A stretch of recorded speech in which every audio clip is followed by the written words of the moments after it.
Salut les devins, c'est Saikyo, nouvelle vidéo pour analyser le nouveau pouvoir que Son Goku en mode Daishinkan, Ultra Instinct, Kizashi ou Omen, vous l'appelez comme vous voulez, a utilisé dans l'épisode numéro 9 de Super Dragon Ball Heroes, face à Vegeta possédé en mode Tsufu, nous rappelant un petit peu Baby, en mode Oren Vegeta. Et on a vu un Goku vraiment éclatant en combat, un Goku qui a tabassé à peu près tout le monde qui se dressait sur son passage. Il a sauvé Vegeta très rapidement, il était serein, il a pu se transformer de lui-même, j'utilise le mot transformation parce que là ça y ressemble beaucoup, en mode donc Ultra Instinct Nigate no Gokui, la fameuse maîtrise des mouvements instinctifs. Et ce passage-là déjà a beaucoup plu, et ça c'est cool parce que c'était vraiment classe, mais aussi il fait beaucoup débat parce que Goku Ultra Instinct, si on reprend l'anime Dragon Ball Super à partir de l'épisode 110 jusqu'à la fin, ne nous a pas réellement habitués à être aussi performants dans cette forme-là d'Ultra Instinct. L'anime Dragon Ball Super avait bien fait la distinction entre le fait que telle ou telle forme d'Ultra Instinct, cheveux noirs ou cheveux blanchâtres, permet soit à Goku d'être très performant sur la défense en mode cheveux noirs, et il permet à Goku d'être performant sur les deux, la défense et l'attaque lorsqu'il a les cheveux blancs.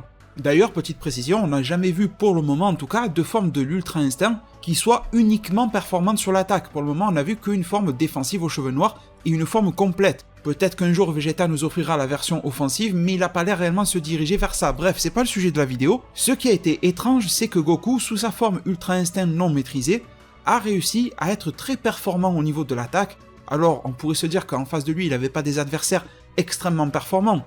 Un Oren qui possède Vegeta, on a vu que Oren n'avait pas transformé le Vegeta qu'il possédait, pourquoi pas qu'Oren n'était pas si puissant que ça, en tout cas dans cette forme-là.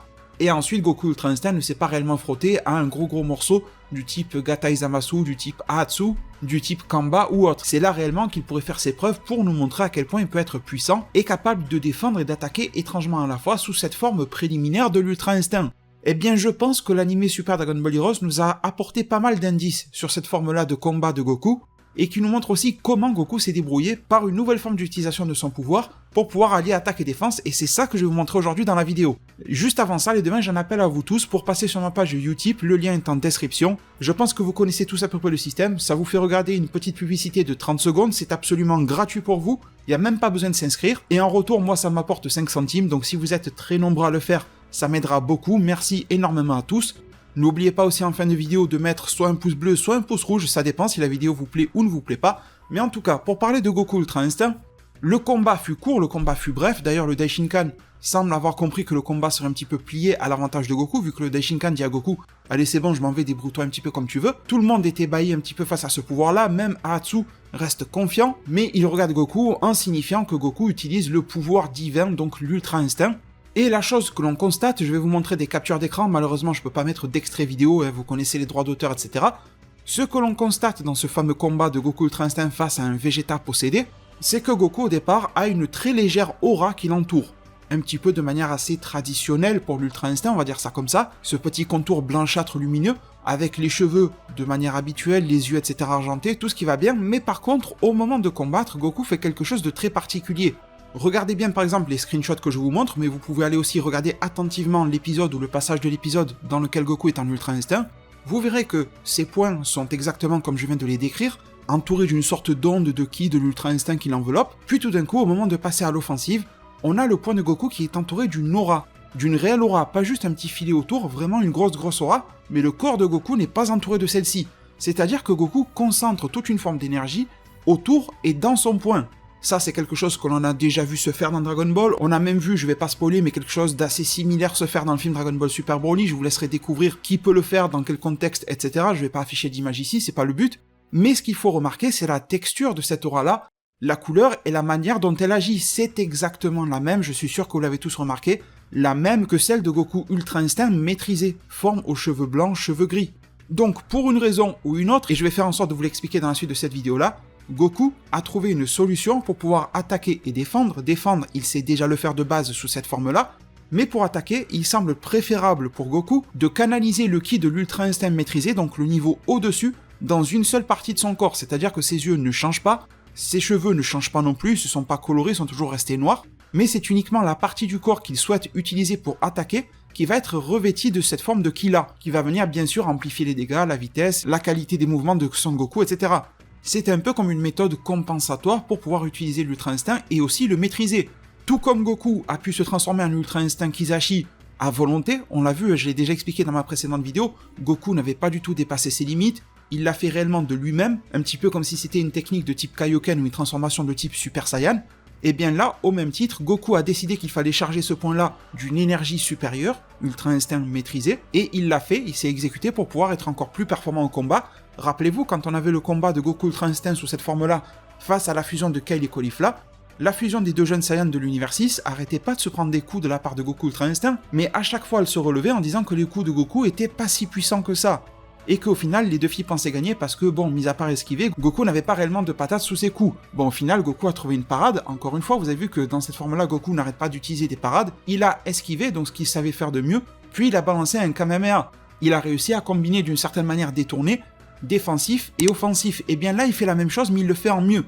Parce que là, il peut le faire à volonté, et il n'est pas obligé de charger une attaque de ki pendant qu'il esquive. Là, il peut réellement se battre d'une manière à peu près normale, sauf qu'il faut localiser l'énergie du Migate no Gokui. Et depuis les quelques minutes où je suis en train d'analyser ça, je vous ai fait apparaître quelques images sous les yeux, vous avez pu constater de vos propres yeux la différence d'un plan à l'autre sur le point de Son Goku. Ça arrive à quelques reprises dans l'épisode. Du coup, dans la dernière partie de cette vidéo-là, il faut arriver à expliquer pourquoi il fait ça. Il y a deux réponses en fait et deux 20, moi j'en avais une en tête, mais vous avez été très nombreux en zone commentaire, je vous en remercie à m'en proposer une autre, donc je vais vous apporter les deux versions. Alors la réponse que vous m'avez apportée en grosse majorité dans la zone commentaire, c'est que vous étiez plutôt chaud à me dire que Goku maîtrise déjà en fait sa forme Ultra Instinct aux cheveux blancs, mais juste il aurait senti qu'il n'en a pas besoin ici. C'est-à-dire que d'après votre idée, et je la trouve vraiment très intéressante, l'entraînement avec le Daishinkan de Goku aurait porté ses fruits au maximum. Ça serait d'ailleurs pour ça que le Daishinkan a décidé de ne même pas rester ici, parce qu'il savait que Goku pourrait réatteindre la forme aux cheveux gris. Mais dans ce contexte particulier dans lequel il est arrivé, Goku aurait analysé le niveau de puissance de Vegeta possédé par Oren, et il aurait senti que c'était largement suffisant d'en rester là. Pas besoin de dépenser trop de ses forces, peut-être que l'Ultra Instinct, même si c'est maîtrisé pour pouvoir se transformer à volonté, ça consomme du ki ou ça épuise le corps, enfin je ne sais quoi. Donc Goku veut s'économiser. Et du coup, pour arriver à ses fins, eh bien, si Goku sent que la forme défensive n'est pas suffisante, il va juste canaliser de l'énergie de l'Ultra Instinct complet dans certaines parties de son corps pour le ménager. Donc ça voudrait dire que le Goku que l'on voit ici est encore plus épique que ce que l'on a pu avoir dans l'épisode numéro 9, parce qu'il pourrait aller encore plus haut et à volonté. Et donc pourquoi pas dans l'épisode 10, on aurait un Goku Ultra Instinct maîtrisé ou autre qui devrait montrer le bout de son nez pour se battre face à Kamba, ou on ne sait pas trop qui. La deuxième idée, les devins, celle que j'aimerais vous proposer aussi, vous me direz laquelle des deux vous préférez en zone commentaire. Sincèrement, j'ai pas de préférence, je trouve que les deux se tiennent tout autant et sont tout aussi cool en fait pour l'évolution de Dragon Ball Heroes, pour la présentation que ça peut avoir sous forme d'épisode, etc. Ce que j'ai pensé, c'est que Goku n'est pas resté suffisamment longtemps avec le Daishinkan, le fameux grand prêtre, et que en un si court laps de temps, eh bien Goku a pu arriver à se maîtriser et pouvoir utiliser à volonté l'Ultra Instinct dans sa forme présage, là, les fameux signes, et qui n'est pas capable, à ce jour de l'épisode numéro 9 de Super Dragon Ball Heroes, d'aller sur la forme blanche. Mais pour prolonger cette idée-là, Goku, qui est un génie du combat, aurait quand même trouvé quelques solutions pour compenser cela, tout comme il l'avait fait, je vous l'ai dit tout à l'heure, face à la fusion de Kale et Caulifla, et pour pouvoir exploiter son potentiel offensif du Migate no Gokui, eh bien il arriverait à centraliser partiellement sur certaines parties de son corps, sur sa jambe, sur son pied, sur son poing ou autre, un petit brin d'Ultra Instinct d'un niveau supérieur, donc de niveau maîtrisé, ce qui ferait cette fameuse concentration d'aura sans que tout son corps ne puisse y passer parce que Goku ne sait pas encore réellement comment le faire.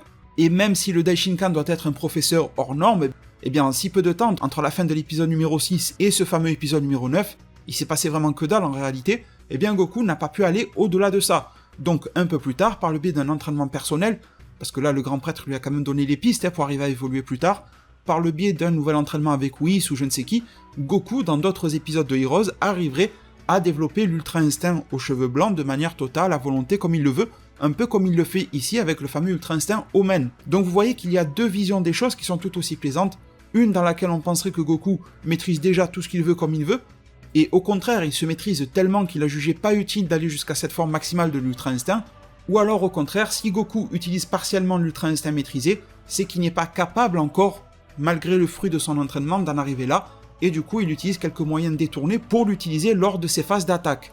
Les devins, vous me direz tout en tout cas, tout ce que vous en pensez en zone commentaire. Je viendrai bien évidemment voir en zone commentaire si vous êtes toujours majoritairement pour la première option, ou si cette vidéo-là vous a un petit peu fait changer d'avis pour la deuxième. Dans tous les cas, votre avis m'intéresse énormément, merci aussi infiniment pour tout votre soutien. Le fameux pouce bleu qui va bien pour le référencement de cette vidéo-là si elle vous a plu. La page Utip, vous le savez déjà, est en description de la vidéo. Merci à tous ceux qui contribueront à me soutenir. Prenez tous très bien soin de votre futur, et à plus pour de prochains arts divinatoires.